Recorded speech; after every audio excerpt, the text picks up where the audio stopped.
Eran las 9:30 de la mañana del 4 de agosto de 1892. Abby Borden estaba cambiando las sábanas en la habitación de invitados, en su casa, en el número 92 de Second Street. Su marido había salido poco antes al centro de Fall River, en Massachusetts.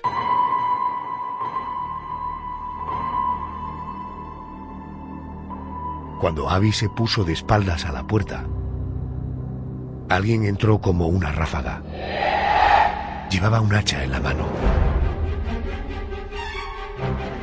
Le asestó 19 hachazos en la cabeza. Su cráneo quedó destrozado, con el cuero cabelludo desprendido y el cerebro asomando por las grietas. Abby cayó al suelo boca abajo, rodeada por un charco de sangre que fue creciendo por momentos. 1 hora y media más tarde, su marido, Andrew Borden, llegó a casa y se tumbó a descansar en el sofá del salón.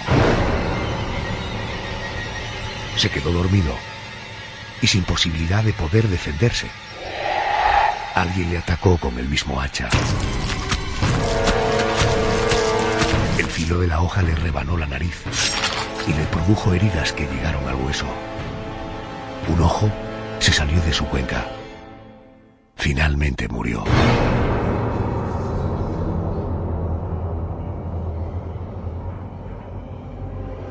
Todas las sospechas de este doble asesinato recayeron sobre la hija de Andrew, Lizzie Borden.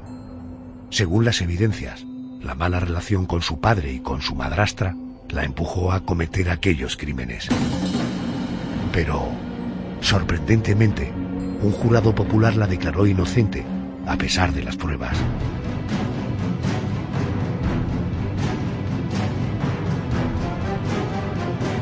Lizzie Borden fue señalada como una parricida, una mujer sin piedad que asesinaba con premeditación.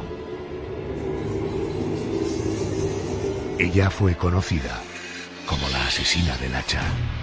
Lizzie Borden cogió su hacha y le dio 40 hachazos a su madre. Cuando vio lo que había hecho, le dio 41 a su padre.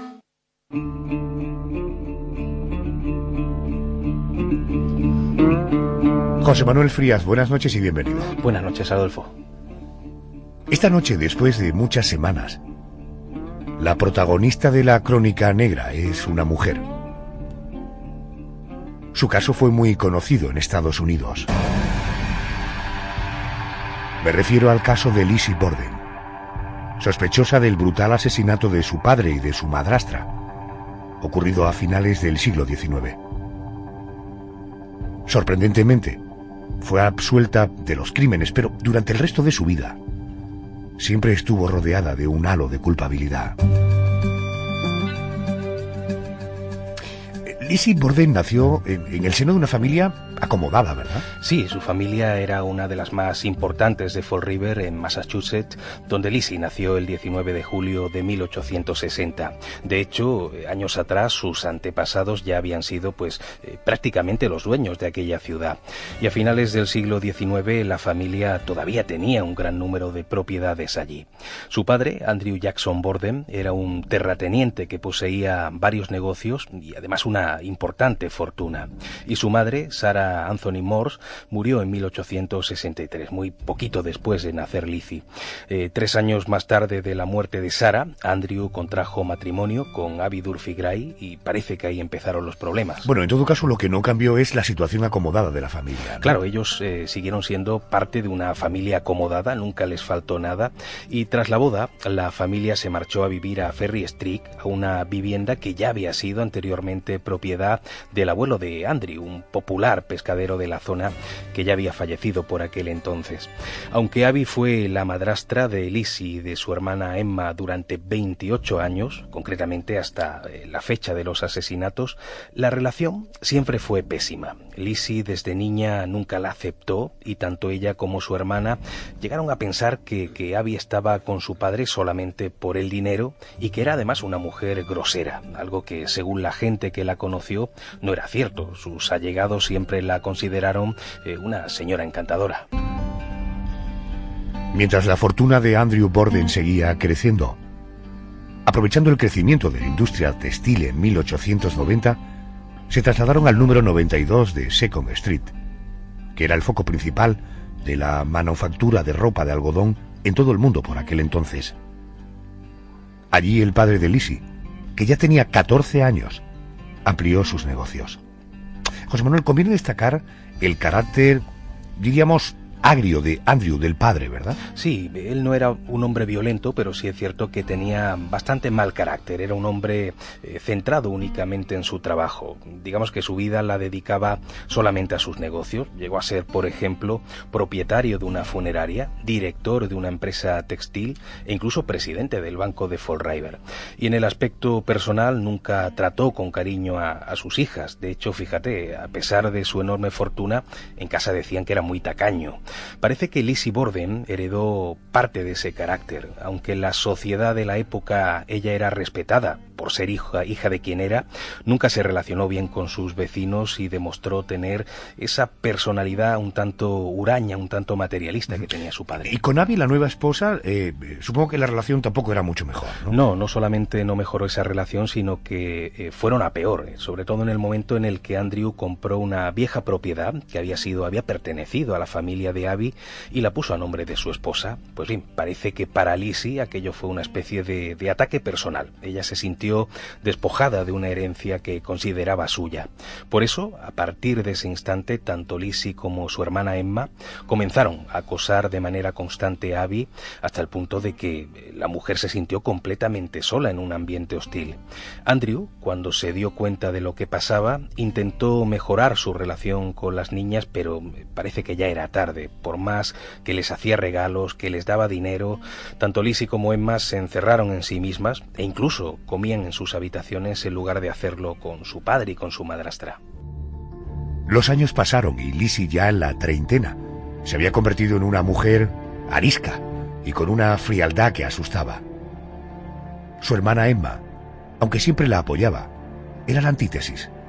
Una mujer de 40 años, de aspecto frágil e insignificante. José Manuel, ¿qué hay de cierto en las sospechas de que Lizzie intentó envenenar a su padre y a su madrastra años antes del doble asesinato? Hombre, sobre ese asunto no existe ninguna prueba, pero sí que hay varias coincidencias y evidencias que son sospechosas. Por ejemplo, después de una pelea con el matrimonio, las dos hermanas se marcharon de casa durante un tiempo, una especie de pequeña fuga.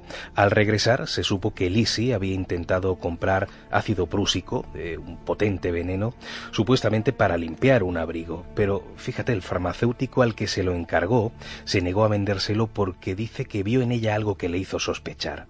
Poco después, Andrew y Abby, este matrimonio, cayó enfermo tras un almuerzo y la esposa siempre creyó que había sido un envenenamiento que, por suerte para ellos, no había tenido el efecto deseado por Lizzie.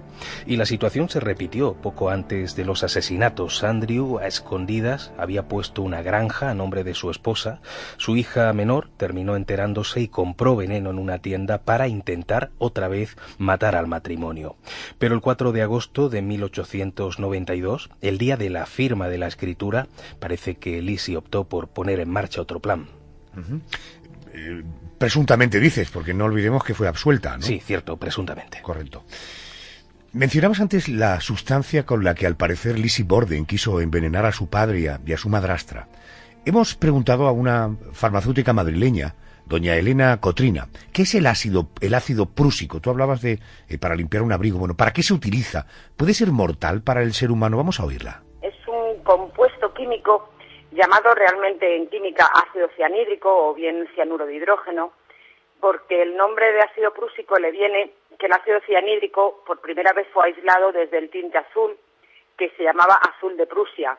Y desde un punto de vista meramente químico, podemos decir que es un líquido incoloro, muy volátil, ya que hierve a nada más que a 26 grados centígrados, con olor a almendras amargas y es muy venenoso. Es muy usado en la producción de tintes o de explosivos, en plásticos, incluso lo que es en la propia naturaleza, las frutas que tienen una semilla grande, como puede ser el aguacate o el albaricoque, generalmente tienen pequeñas cantidades de este cianuro de hidrógeno en su semilla, o bien las almendras amargas, de las que extraemos el aceite de almendra, pues también contiene este ácido cianhídrico o cianuro de hidrógeno. Se usa en minería porque es el precursor del cianuro de sodio y cianuro de potasio.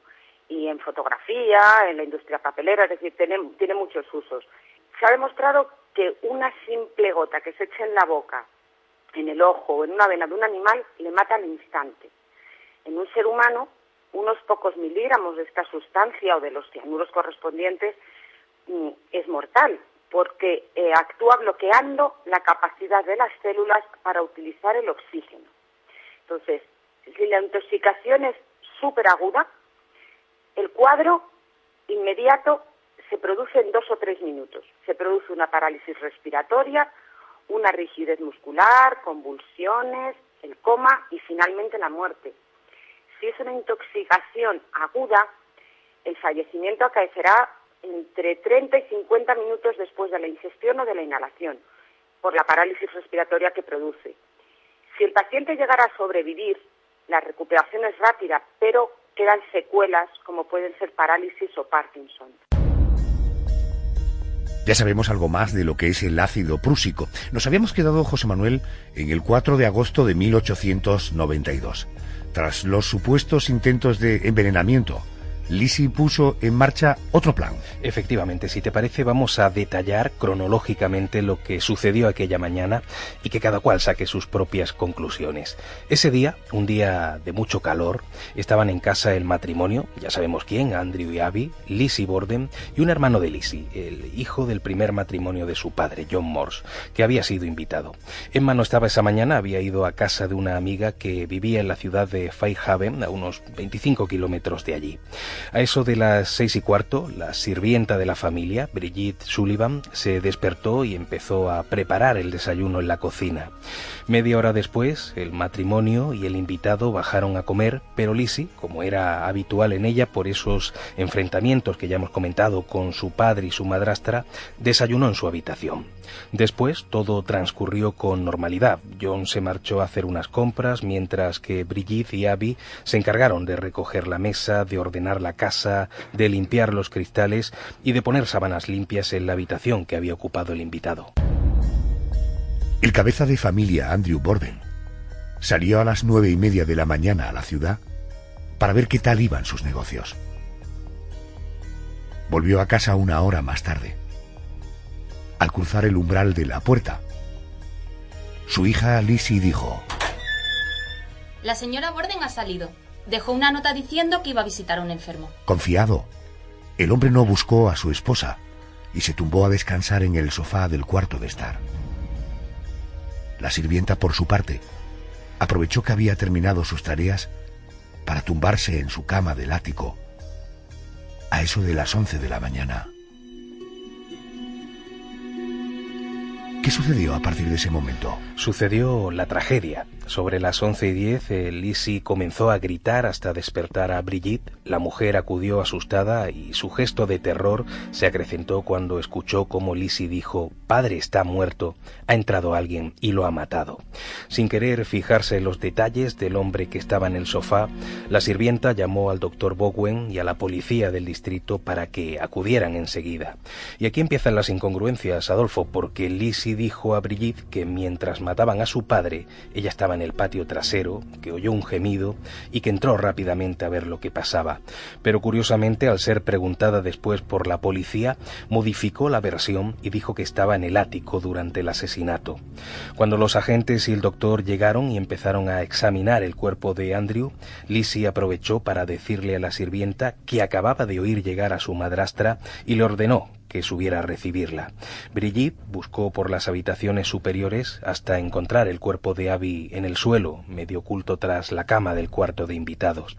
El grito de la sirvienta, advirtiendo de la presencia de otro cadáver, invadió toda la casa. Lizzie Borden cogió su hacha y le dio 40 hachazos a su madre cuando vio lo que había hecho.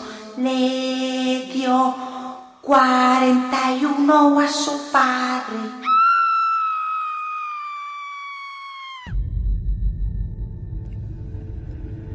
Las autopsias de los cuerpos se hicieron en la propia casa, sobre la mesa del comedor. Los cadáveres fueron abiertos en canal para dar con alguna pista que condujera al culpable. ¿Qué sacó en claro el doctor Bowen de ese estudio forense? El doctor estudió primeramente el cuerpo de Andrew Borden. El cadáver presentaba heridas realmente brutales en el rostro, como si hubiera sido atacado con un objeto contundente y afilado, como podría ser un hacha.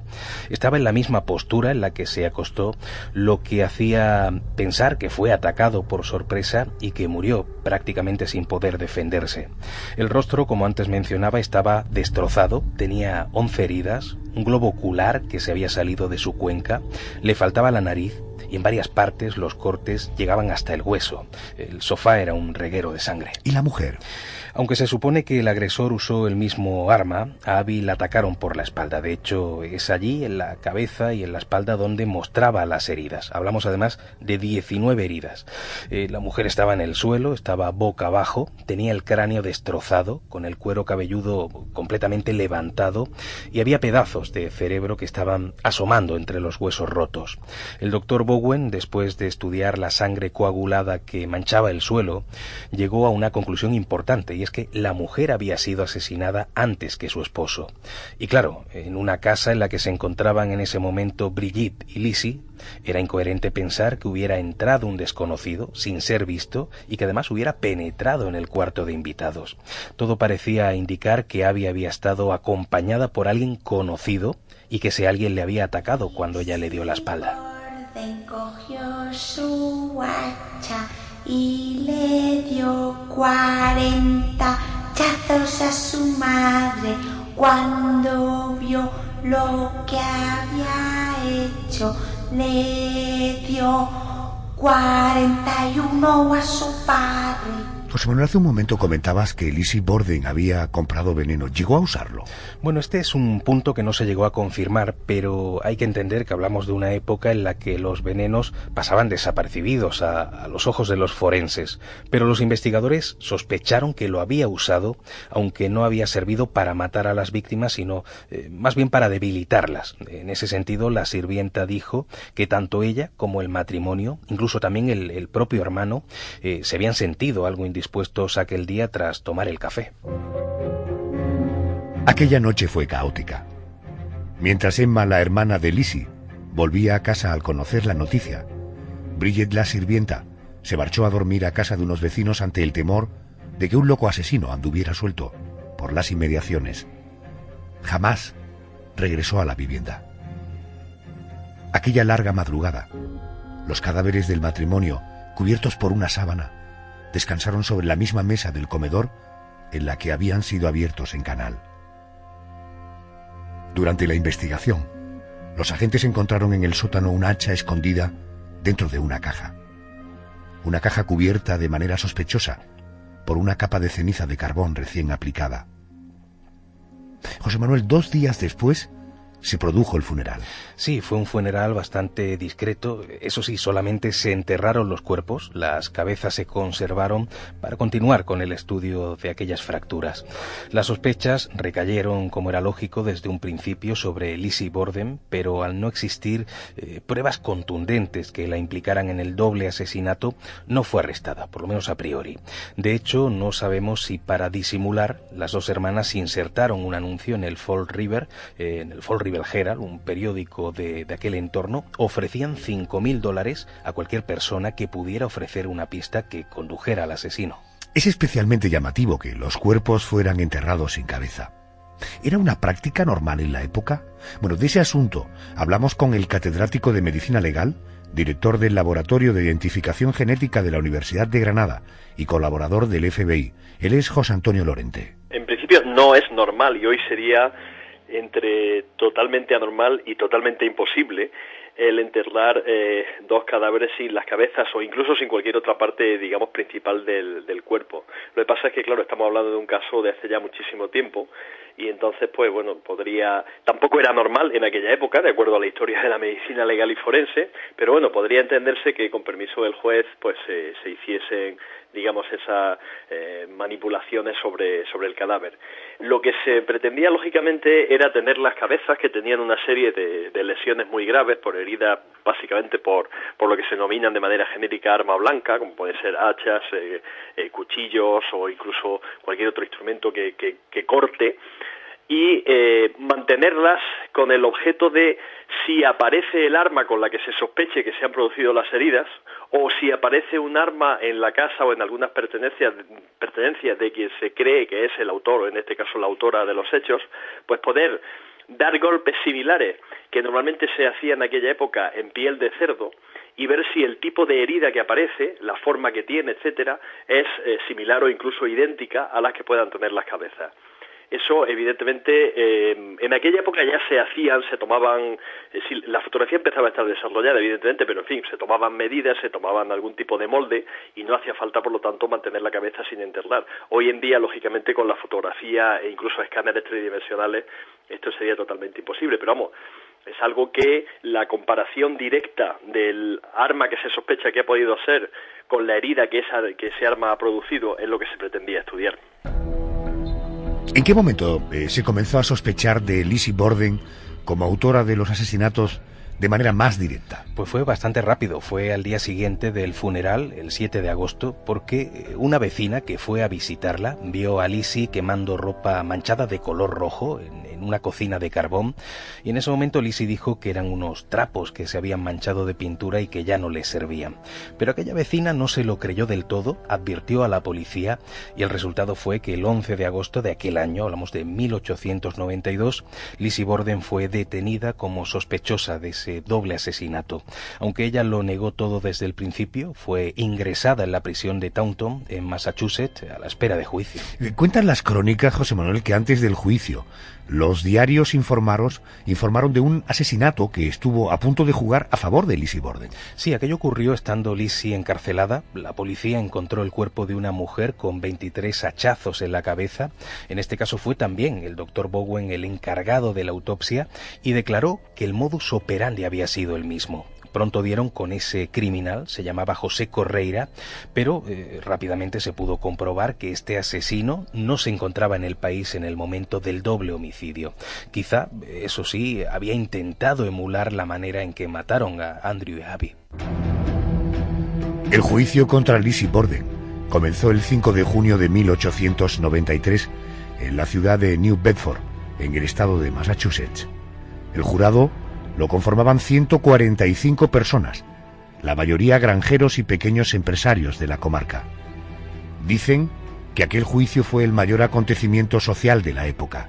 ¿Realmente fue tan popular ese proceso? Sí, por supuesto, los medios de comunicación tuvieron mucho tiempo como asunto principal los detalles del juicio contra Lizzie Borden.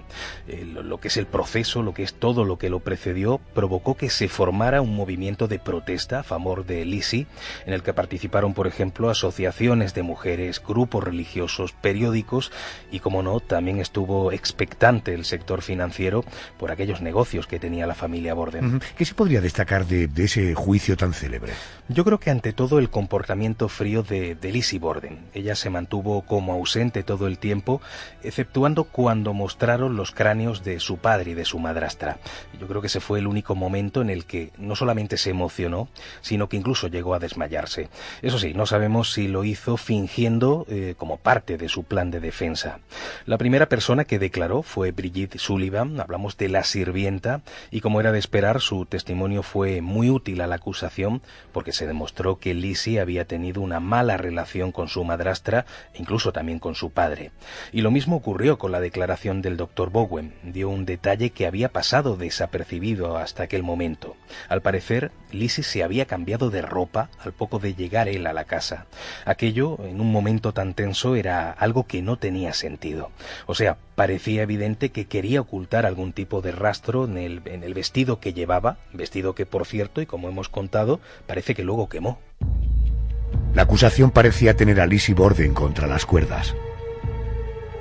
Varios vecinos coincidieron en que la mujer les había hablado de supuestos enemigos de su padre, que según ella intentaban envenenar a la familia o agredirles en mitad de la noche, como si buscara eludir responsabilidades ante un juicio como aquel.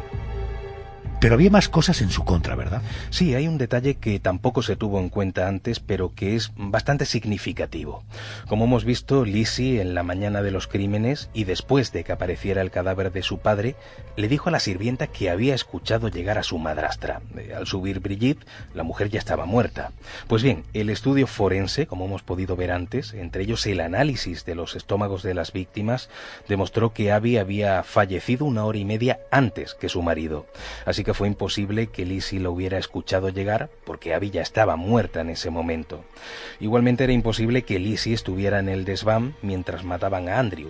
Allí se encontró una capa de polvo, la encontró la policía y aquello demostraba que hacía tiempo que nadie pisaba en ese desván. O sea, no había ni una sola huella reciente. Y otro punto en su contra, Adolfo, la forma del hacha encontrada en el trastero coincidía perfectamente con las fracturas causadas en el cráneo. Aquello apuntaba como asesino a un inquilino de la propia vivienda. Con toda esa información, ¿cuál fue entonces el papel de la defensa? Un papel bastante discreto. Se mencionó la presencia de varios vagabundos por los alrededores de la casa de los Borden, digamos que para intentar hacer creer al jurado que uno de ellos pudo haber sido el asesino. Incluso se usó a testigos falsos que pretendieron restar importancia a las pruebas de la acusación. De hecho, el abogado de Lizzie, George Robinson, realizó discursos, yo diría, de tono romántico, aludiendo al patriotismo, a la religiosidad, a la figura de Dios, en definitiva, a que el jurado tenía que elegir entre dejar libre a una sospechosa o condenar a muerte a una posible inocente. Y toda esa retahíla, acompañada de citas bíblicas, de citas de libros filosóficos, incluso de citas de obras de Shakespeare, ayudaron a crear una especie de cortina de humo que ocultaba las auténticas evidencias y se ganó al jurado. El veredicto del jurado, sorprendentemente, fue el de inocente. La prensa y la opinión pública celebraron la decisión, ya que casi todos, a pie de calle, creían en la inocencia de Lizzie Borden. Nadie, a pesar de las evidencias, la consideraba capaz de cometer un doble asesinato tan brutal contra su padre y su madrastra como víctimas. Lizzie Borden, llorando de alegría, pidió que la llevaran a casa. José Manuel, más allá de la habilidad de la defensa en este juicio, parece que la opinión pública ayudó bastante a que Lizzie quedara libre, ¿verdad? Sí, porque hay que tener en cuenta algo importante. En ese mismo estado, en Massachusetts, años atrás habían ahorcado a una joven, descubriéndose después que estaba embarazada de 5 meses. Y claro, aquello hizo que se gestara un prejuicio contra los ajusticiamientos de mujeres. Digamos que era una sociedad muy unida que pensaba que ninguno de sus miembros podía llevar a cabo un crimen de sangre, y más aún la pequeña sociedad de gente adinerada, de gente con poder político, de la que por supuesto formaba parte la familia Borden. Entre ellos preferían que los trapos sucios quedaran en casa para que los apellidos importantes no se vieran manchados. Por eso nadie quiso cargar sobre sus hombros la responsabilidad de condenar a Lizzie Borden. Pero algo cambió tiempo después. Algo se quebró de aquella sociedad que se había autoblindado. Fueron muchos los que semanas después del juicio se pusieron en contra de la sospechosa, tanto ciudadanos como medios de comunicación. Se empezó entonces a criticar las grietas del juicio, el hecho de que se ignoraran las pruebas acusatorias. Y Lizzie se convirtió en una persona aislada. ¿Realmente le fue tan mal a nuestra protagonista? Podríamos decir que relativamente mal. Está claro que estuvo señalada siempre como asesina, pero a la vez heredó una gran fortuna a raíz del asesinato de su padre y de su madrastra. De hecho, con ese dinero se compró una mansión a la que llamó Maplecroft, que en español sería algo así como Granja de Arces. Allí vivió con su hermana Emma hasta que ésta se marchó en 1904 por motivos que se desconocen. Algunos incluso apuntan a que lo hizo por remordimiento, por haber sido en cierto modo cómplice de aquel doble crimen. One hot day in Old Fall River, Mr. Andrew Borden died, and they booked his daughter Lizzie on a charge of homicide. ¿Qué ha quedado en la cultura popular de esta siniestra historia? Pues lo más importante, la propia casa donde se cometió el doble asesinato, que hoy día es un hotel temático. Esto es algo que sobre todo a los morbosos les va a gustar. Además hubo una película en la que la actriz Elizabeth Montgomery encarnó a Lizzie Borden, y en ella, sin ningún tipo de duda, se representa a nuestra protagonista matando a hachazos a su padre y a su madrastra.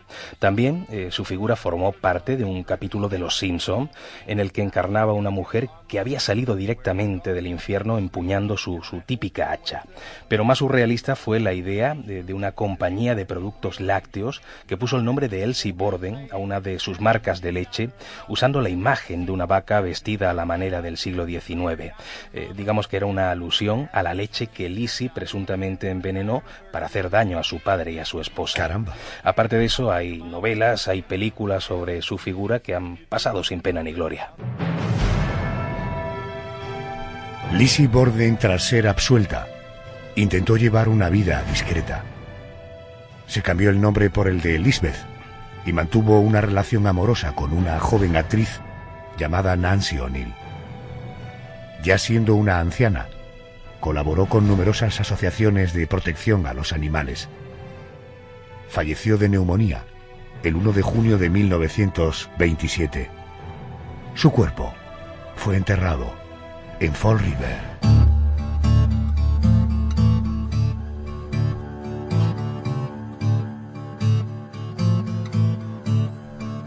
Hemos contactado con nuestro corresponsal en Estados Unidos para que nos sitúe esta ciudad en el mapa y nos cuente qué queda hoy de la historia de Lizzie Borden.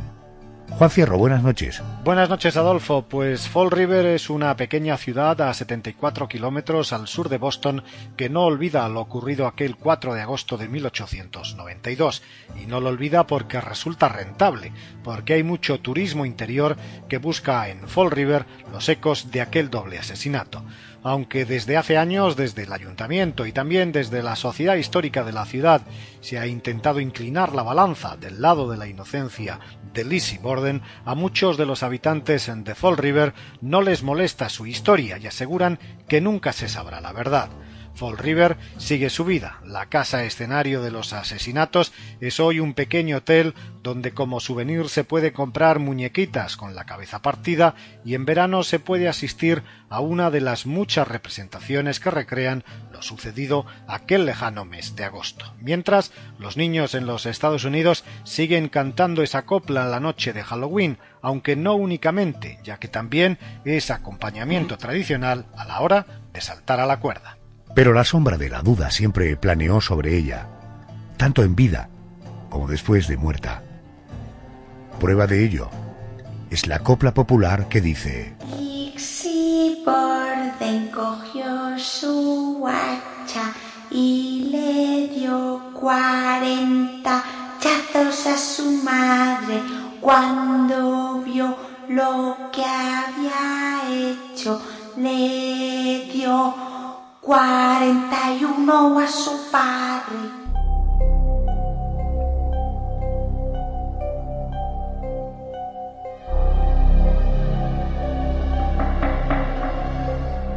José Manuel Frías, nos encontramos la semana que viene. Cuidado con las vecinas, ¿eh? Gracias, buenas noches. Buenas noches.